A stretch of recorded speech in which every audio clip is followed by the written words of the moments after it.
Hello, everyone. Welcome back to the Master Your Mindset podcast. Today, I'm joined with a special guest and friend, Charlene. Charlene is a health and mindset coach that helps women create a deep connection to their bodies and learn to listen to their bodies in a way that they never have before. Charlene, welcome to the Master Your Mindset podcast, and thank you for being here. Well, thank you so much for having me. This is such a treat. I'm so excited to have this conversation with you. Backstory, just quick sticks. Shah and I, well, we did a live IG recently, so you may have actually seen that.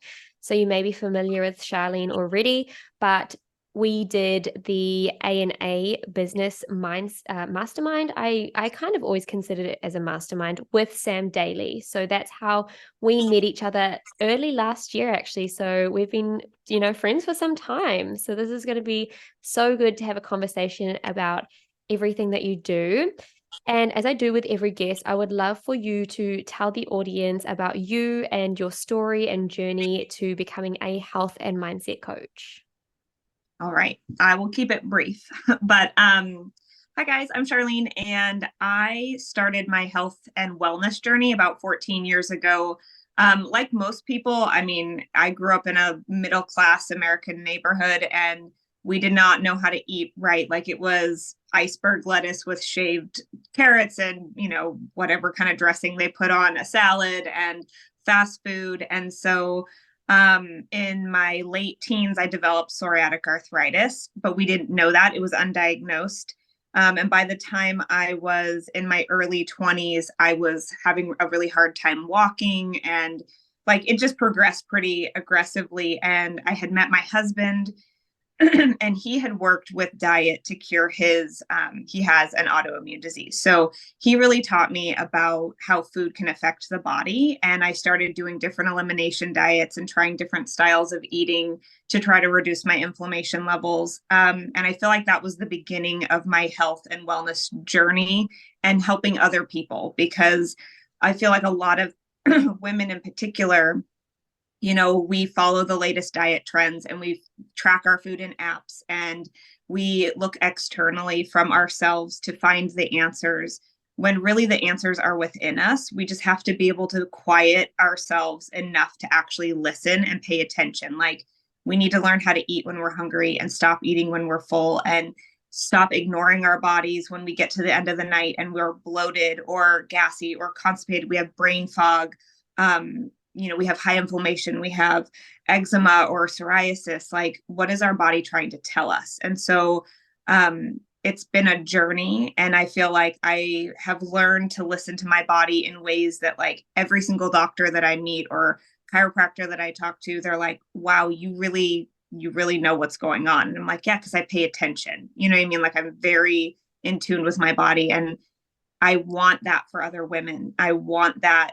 It's a gift really to know what's going on with our body and to be able to say, hey, this is the thing that my body is trying to tell me.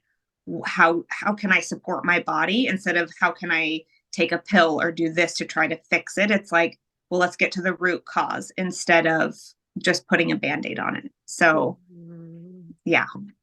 I guess it's actually interesting for me because I've had three big conversations today, and every single one of them have, including you, have had what their pivoting point is, I would say, or in some cases, breaking point, and how they have just had this mindset to heal themselves through mindset in holistic ways rather than taking a pill or, and don't get me wrong, sometimes, and I don't know everything, but sometimes you have to do the surgery, you have to take the pill, and it's just something that you need to have in addition.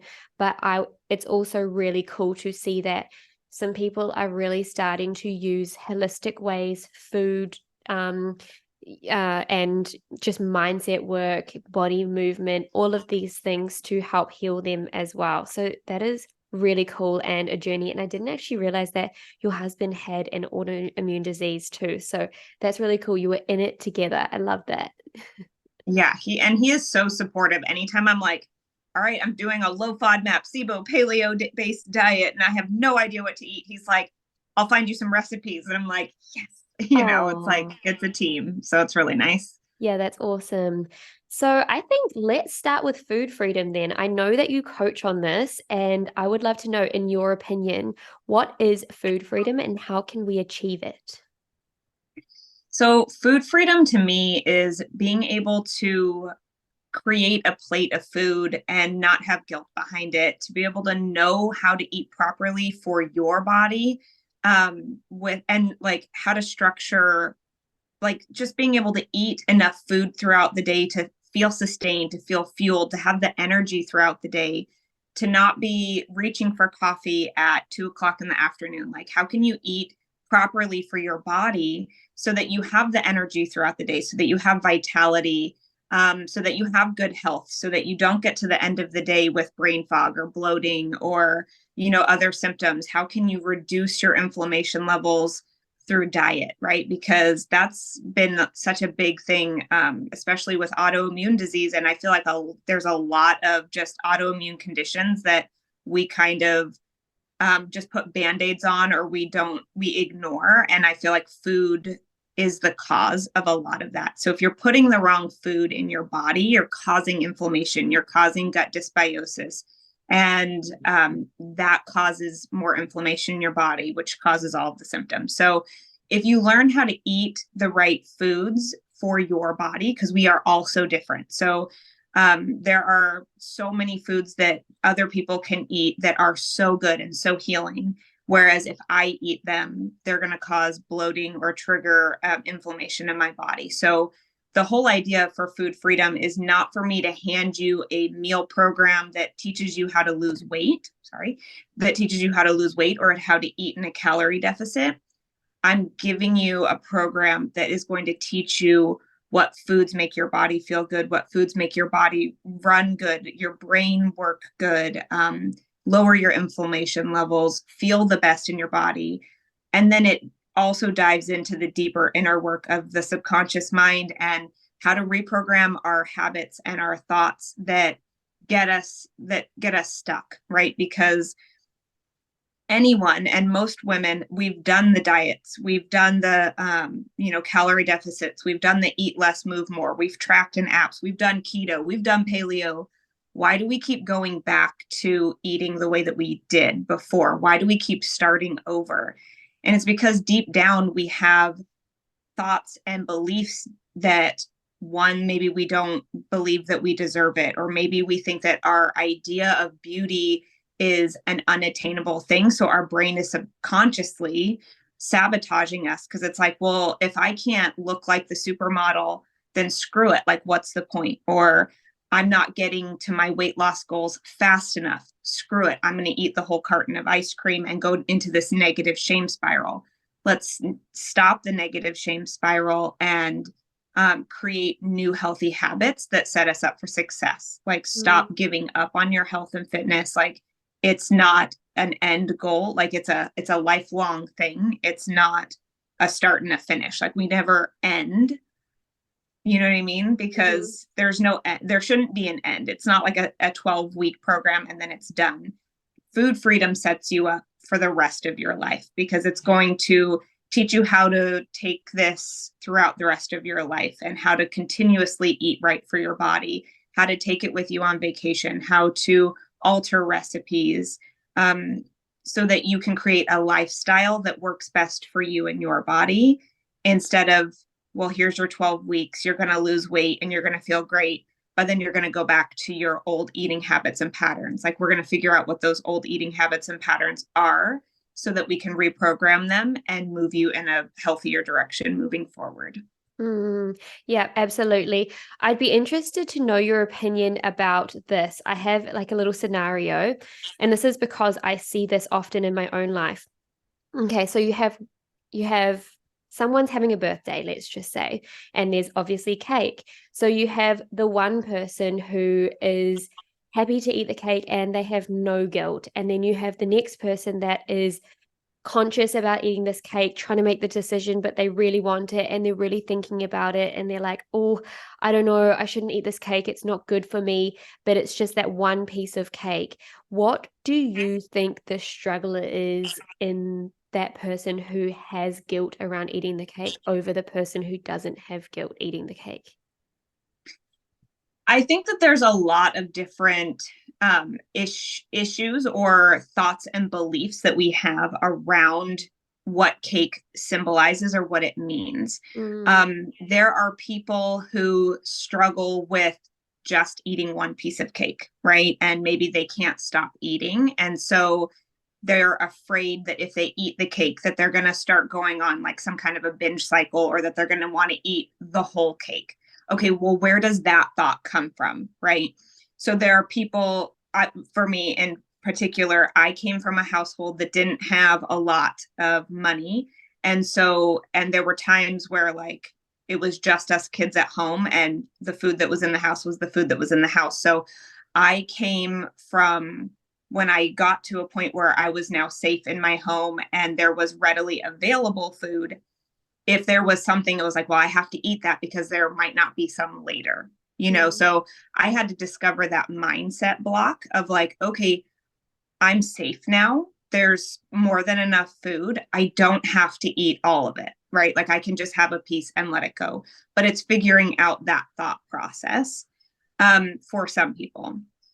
There's also the people that they can eat the cake and they move on, and that's the best. Like, okay, great. You've had one. We know that that one piece of cake is not going to derail you from literally anything. But if you get stuck in the negative shame spiral, so the person who has that anxiety around eating the cake, they might go into, okay, I've eaten the piece of cake. Well, now I feel like I'm a slob and I've already eaten this cake. So I'm going to wake up and I'm going to eat a donut for breakfast. And now we've entered into the shame spiral until we feel so sick and so like garbage, so bad that now we're going to start over the diet all over again. And now we're going to restrict again, and we're going to take away everything. And then it's like, well, I can't have the cake. We have to reprogram those thoughts and like get out of the negative shame spiral so that we can be in a healthy relationship with food. Because that's the goal, is to have the healthy relationship and the pain versus pleasure, right? Like we teach that at the end of food freedom, is like some people can't eat cheese and it makes them bloated or they don't feel good, but they love the cheese platter when they go out on a date or something. Great. Is the pain of being bloated the next day worth the pleasure of eating the cheese that night? If it is, enjoy the cheese. Like no guilt, nothing attached. But don't do it every single night. Do it at the birthday party or do it on a special date night. But have that conscious mindset of like, okay, I'm going to feel this way in the morning if I eat this. Okay, I feel okay with that. I'm going to eat the thing.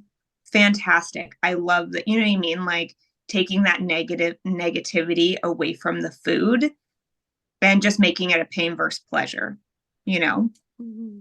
I find it so interesting how much of a role mindset and the beliefs that you have play in this when it comes to the food you're eating and the food freedom. I think it's also something to just highlight again that every human body is different. Some people can have different things. Some people can have other things. Some people can't. And it just goes to show that whatever works for you works for you, and it's just finding that sweet spot of what works for you. So I really love that. Yeah. I'm also eager to know your opinion on healthy fitness or healthy body movement. What is your opinion on fitness and body movement? I love fitness. Because I've always been I was an active kid. I played sports. But I love to move my body, and that's something that I really enjoy. I think the most healthy thing that you can do is movement that you love, regardless of what that looks like. I have been stuck in a trap in the past of like, well, if I eat and move like this one specific trainer, maybe I'll look like them. I'll get those abs, I'll get that body. But the reality is that's not true because we can only work out and be as best as our bodies can be. And so we have to learn how to love our bodies and move because we love our bodies. Walking is so great because it helps balance your hormones. It's sustainable. And it's actually really great for your lymphatic drainage system. So like I love walking. I do a walk, at least one walk a day. I love lifting weights because it makes me strong and I love feeling strong. But just as a whole and as a collective for any woman listening, like what makes you feel good? Do you love to do yoga? Do you love to do Pilates, lift heavy weights? Like you don't have to look like anybody else. Movement is the most important thing.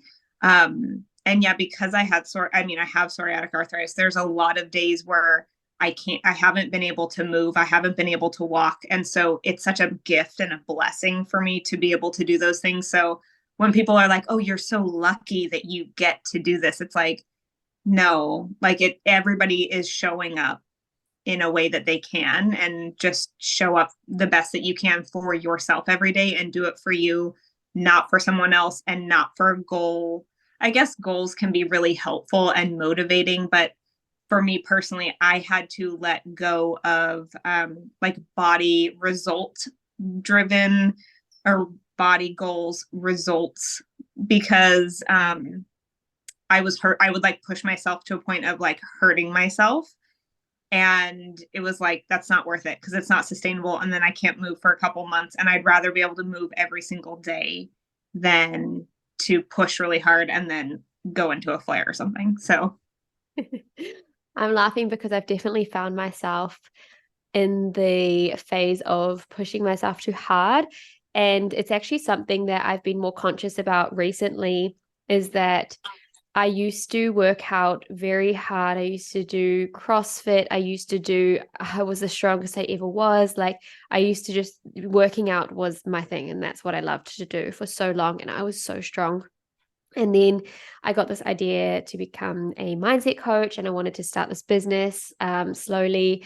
And things just got really, really busy with the yacht that I was on. So there wasn't as much time for me to do the workouts. So all of a sudden, I think was working out maybe once every couple of weeks, maybe once a month even. So now that I actually have that time, having left the boat now, I have the time to go back to the gym. I've signed up to the gym and I'm someone that will push myself so hard.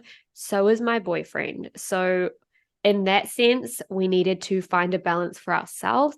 And I've really just come down to the fact that when I push myself too hard, and especially if I am going to the gym and or haven't been to the gym in a long time, I have to start off small and then get back into it. I can't just go back to the same weights that I was lifting earlier or a couple of years ago, because then I'm way too sore and I can't go back for another week. And then there might just be an endless cycle there. So it's actually interesting because it's something that I feel like I've been going through in maybe a bit of a different way. But what I'm getting from the conversation that we have been having so far is that everything is really about finding what works for you in a healthy way and not worrying about what worked for that person, maybe taking on some of the education, some of the information to trial and error for yourself, but really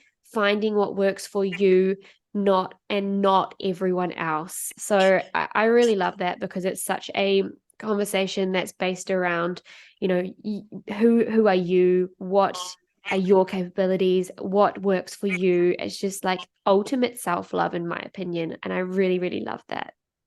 yeah, so much. And like, it's okay to be a beginner. And that has been something that is always really hard for me because, like you, I love to be strong. I love to lift as heavy as I possibly can because it makes me feel like so strong in my body. And then this year, I just decided like, I'm not going to lift weights because I'm so tired of going into a flare. Like every time I lift, I end up lifting so heavy.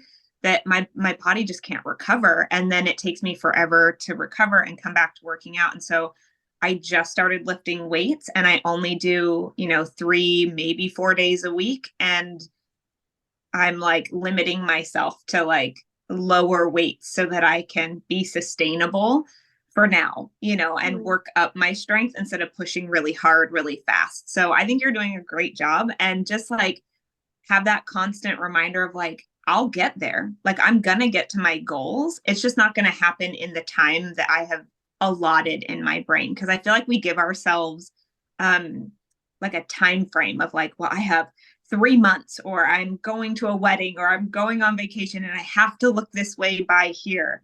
And if I don't, what's going to happen? You know what I mean? And for me, it's like, at some point I will have the abs that I want if I keep going. If I stop giving up, if I stop starting over, I will get to where I want to be. I just have to keep going. And it won't just be like that for the wedding or the birthday party or whatever. It'll be like that always. And it'll be a healthier lifestyle all around. I love that so much.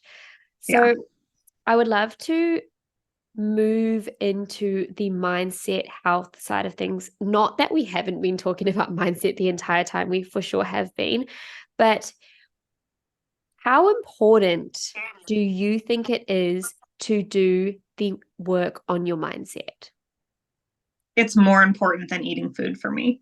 And that's saying like a lot, because food is like so important. But digging into the mindset behind, well, why do we eat what we eat? Why do we do what we do? Why do I react the way I do? When clients come to me, one of my things that I like to ask is like, well, so when you're stressed at the end of a really long, stressful day, or you've had a really hard day with your kids, what's the first thing that you want to do? Do you want to have a glass of wine? Do you want to eat a whole pint of ice cream? Like, do you want to go for a run? Do you want to scream into a pillow? Like, what is it that you're looking for? And most of my moms are like, I want to drink a bottle of wine, or I want to have a tub of ice cream. And I'm like, okay, where does that come from? Right? We have to have this like, dig a little bit deeper, and like, where do those thoughts and beliefs come from? I'm going to share a story that's a little bit vulnerable, but I share it on my page a lot, is like, for my entire life, and I just discovered this like in a free write journaling. I was like, I wrote down one day, because I was having a conversation with my sister about beauty, and something came out of my mouth, and I can't remember what it was, but I was like shocked at what I had said. And so I had asked myself, like, what do I believe true beauty looks like? Because I think that affects so many different aspects of our life, of how we treat ourselves, what we wear, what kinds of foods we eat, how we sabotage ourselves. And I was free writing, and what came out on the page was like, supermodel, really thin, really big boobs, blonde hair, like this like sexy, desirable, like woman. And I was like taken aback, because to me, that's not what I believe true beauty looks like at all. But subconsciously, I was like, so then I was like, okay, where does this come from? And like, as a child, I was raised by my father and my uncle, and they had all these pinup like pictures of, 80s, 90s supermodels and string bikinis with big fake boobs, and their hair was long, and they're all like posing and looking sexy and desirable. And in my home, women were not seen as smart and strong and confident. They were objects to be, that was it. Like, women were not treated with respect in my home. And so this was like, deep down, this core belief in my body was that the only way you could be beautiful was if you were tall and thin and had big boobs and blonde hair, and you were this like thing. And so I was holding myself and every other woman to this standard that I had no idea, right? Like, I had no idea that subconsciously I was holding myself and other women to this standard. And when I realized that, I was like, okay, that's not actually what I believe true beauty looks like. And now I can reprogram myself to believe what I really believe true beauty looks like, because I sabotaged myself for most of my life because my subconscious brain was like, you're never going to look like that. What's the point? What's the point of trying? Why keep going? Why keep doing the ab work? Why keep doing this? Like, you're never going to look like that, like her. You know what I mean? And I think that a lot of women, we hold ourselves to standards that we have been given as children when our subconscious mind was not. Like, so if your brain, or if your parent or a friend or somebody as a kid was like, well, you're just fat, you're the fat kid, you're the chubby kid, you're the this, like, you're gonna hold that thought and belief as true even as an adult. So when you are on your health and fitness journey and you're feeling like, oh my God, I'm doing so great, and then you step on the scale and maybe you don't lose the weight that you thought you were going to, or you don't see who you think you should see in the mirror, that thought of, you're just the fat kid, you're just the chubby kid, you're never going to look like so-and-so, right? Comes back to play, and it's going to sabotage you moving forward in everything that you do, whether it's what you eat, how you work out, all of the things. And so digging into the mindset is so important to figure out where our thoughts and beliefs come from, so that we can reprogram our thoughts and beliefs to actually believe that we are beautiful, to do the EFT tappings, to do the meditations, to like tell ourselves, I am beautiful just the way I am and in this body. And this is the only body that I get, and I get to treat her right and do right by her and stop holding her to unattainable standards, you know? Well, firstly, thank you so much for being vulnerable. It's huge. And you've also given us an entire practice in itself to gain some clarity around where our beliefs come from as well. The whole journaling practice that you did, it's so interesting to me how, the first thing that comes to mind if someone asks us a question is our subconscious or our intuition or our higher self. And that's in a split second.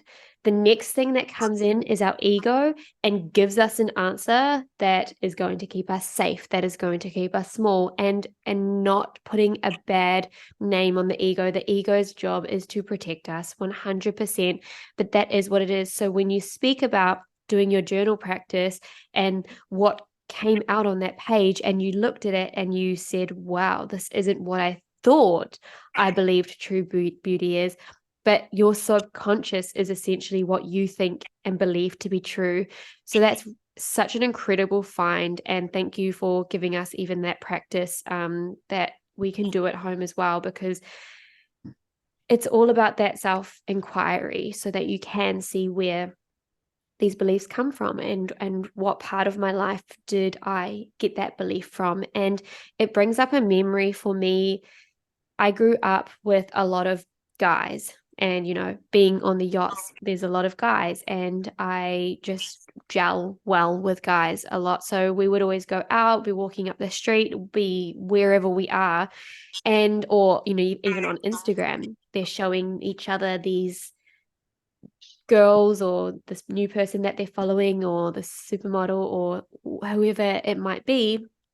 And they're like pointing out the pieces that's like, oh, that's so good. And then they'll find another one who they're like, no, that isn't, like, maybe that person's ugly or that person's not thin enough or whatever it might be.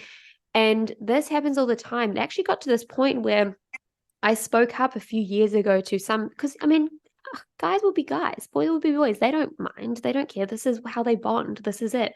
It's how we are taking this so personally. They're going to continue doing this, and it's just what they do. That's, yeah, boys will be boys. But I actually spoke up, and I'm like, that. I hate that. I don't subscribe to boys will be boys. Having a daughter, I'm like, no, boys will not treat you that way. Well, yeah, it's hard because it's like, how am I going to change a boy from being a boy? I know. Yeah. But anyway, keep going. I spoke up and I was like, how do you think it feels for a woman, like, being around this? Because we also had this is specifically on the boat. We also had another girl, my friend, And she was self-conscious and she was hearing these stories and she was not happy. And, it gets to everyone. So I was like, you guys need to realize that if you are going to do this, definitely do not do it around women, and just don't do this in general. But like, it's just not on. Like, how do you actually think women will feel about this? So yeah, everything that you're saying, I feel majority of the people at home, majority of the women at home that are listening to this right now have definitely felt that at least 10 times in their life before. Yeah, so thank you for sharing your story and vulnerability with that. So do you have any advice for, well, basically, what do you see to be the most common struggles in women around their mindset, but also based on what you just spoke about and shared, how do you think, or what advice do you have for someone that is feeling this way?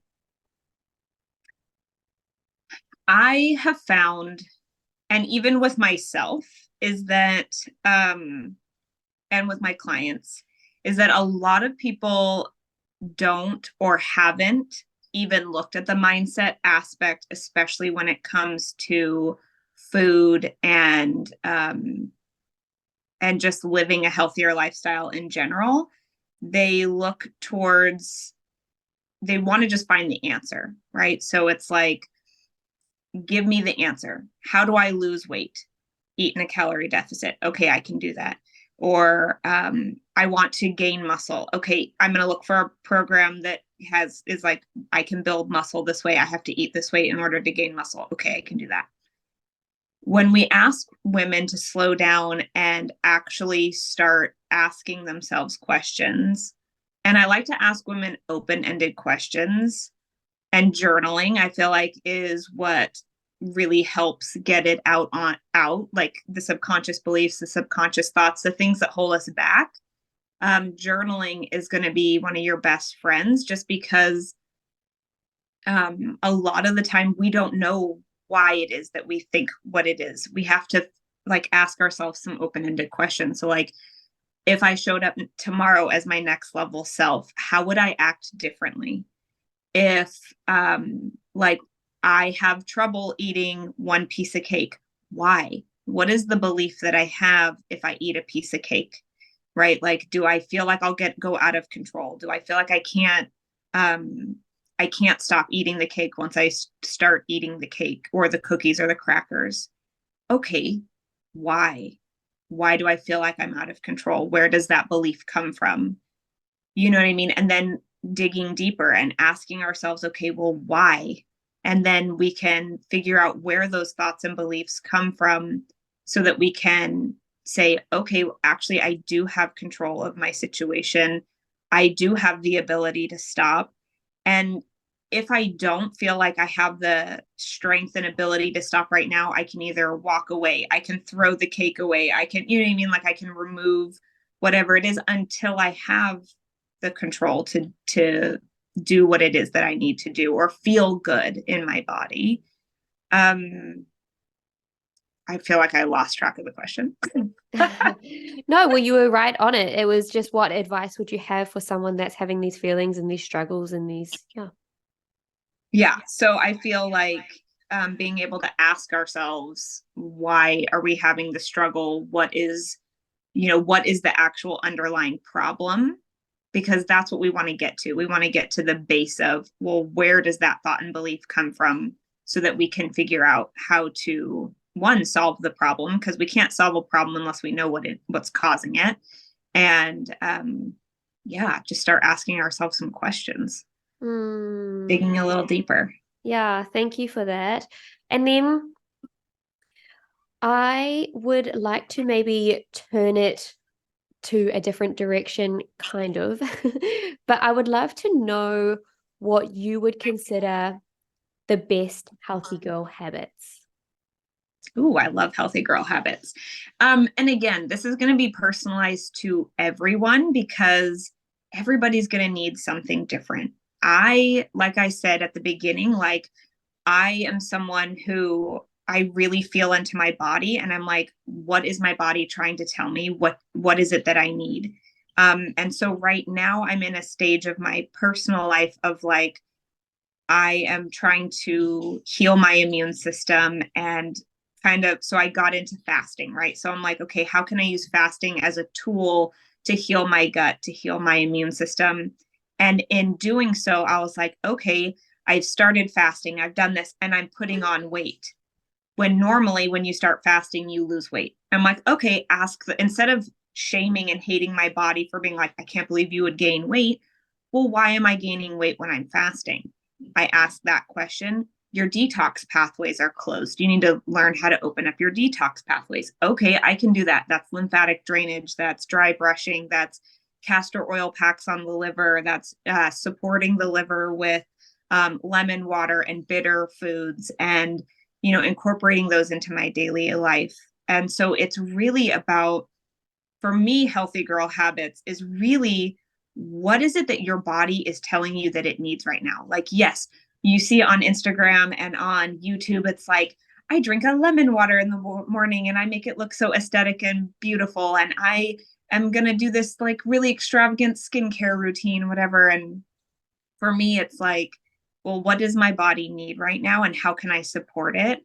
And then how can I support my mental health? Because when my mental health is good, my physical body is better, right? So taking the 5 minutes a day to do some EFT tapping or do a guided meditation is so important for me, just to set myself up for success throughout the day. I mean, negotiating with a 5-year-old throughout the day is very taxing and straining. So like making sure to get myself into a healthy mindset is so important.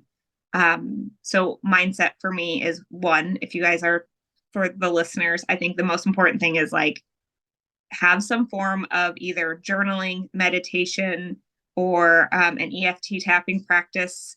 First thing in the morning is the best for me. I find I do my gratitude practice every single night, which really centers me and brings me back to the present. And I list 5 things that happened within the last 24 hours that are small little things that I would normally miss throughout the day. So like my daughter coming and sitting on my lap and giving me a snuggle, the way the sun felt on my face, a kiss from my husband before he left, or like a supportive hug, if I've had a tough day, just like little things that I might forget, that I realize, wow, these little things are actually so important. And where I could have gotten stuck with like, wow, this was a really awful day. It was really hard. It was really bad.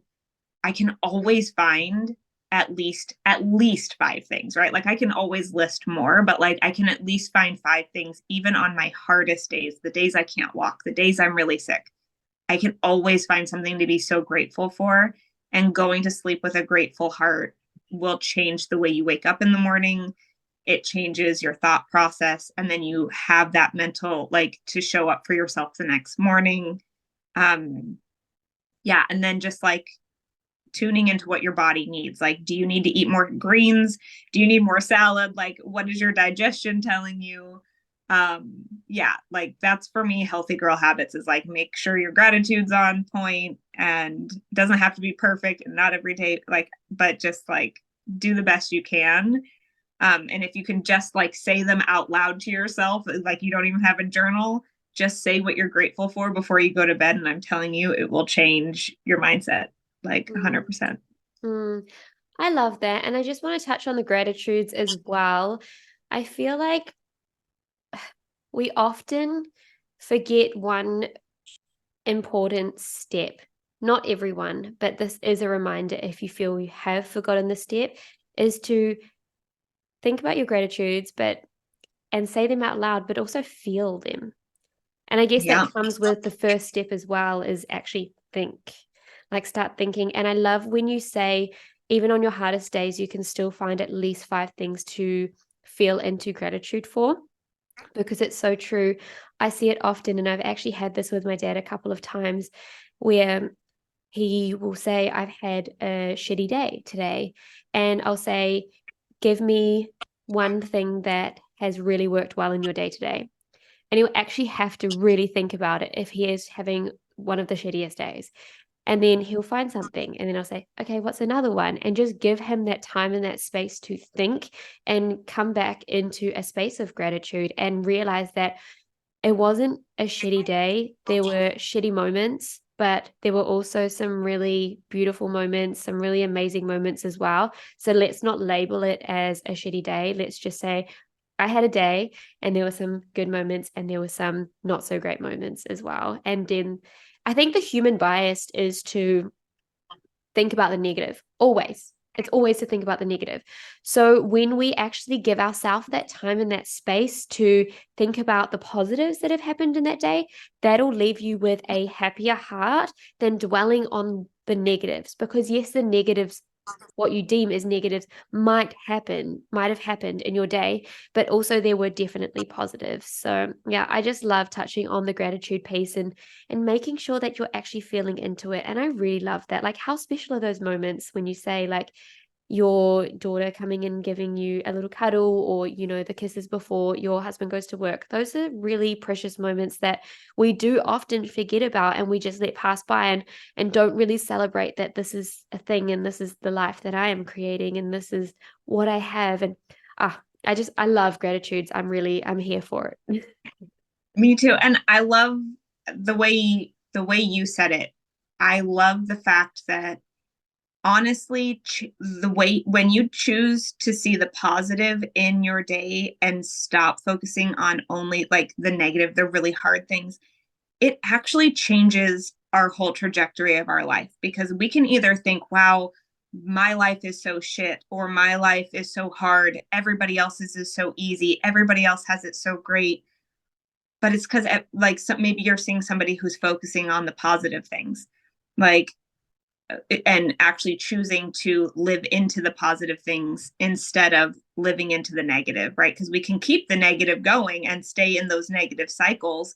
But if we're constantly looking for the positive and we're constantly looking for the good in every day, we're going to keep looking for the good in every day and creating a happier, healthier life in a positive way, instead of looking for those negative relationships and the negative things to happen to us. Because um, we create what we are thinking. So if we are constantly thinking negative, our life is going to stay in the negative. It's going to stay really hard. But if we constantly choose to show up for ourselves and see ourselves as a positive person and as somebody who has healthy relationships and healthy communication and lives a healthy lifestyle, you're going to start living a healthier lifestyle. Just that's going to be who you are, and that's who you show up as, instead of somebody who, well, if it was at such a bad day, could turn into like negative relationships and negative eating habits and negative patterns, and then you just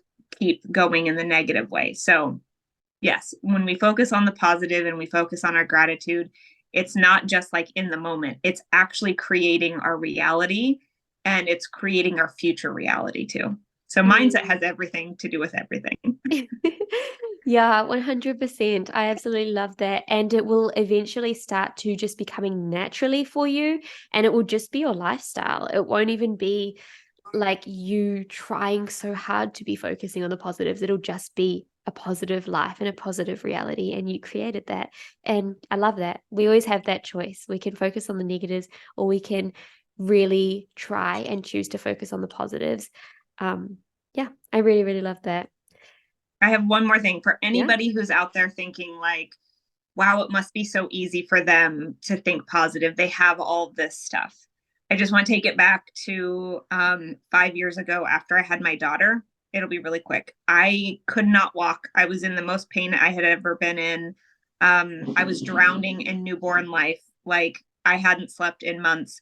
And I literally was like, I can't go on. Like, this is not like, I can't do this. Like, I can't wake up tomorrow. I can't.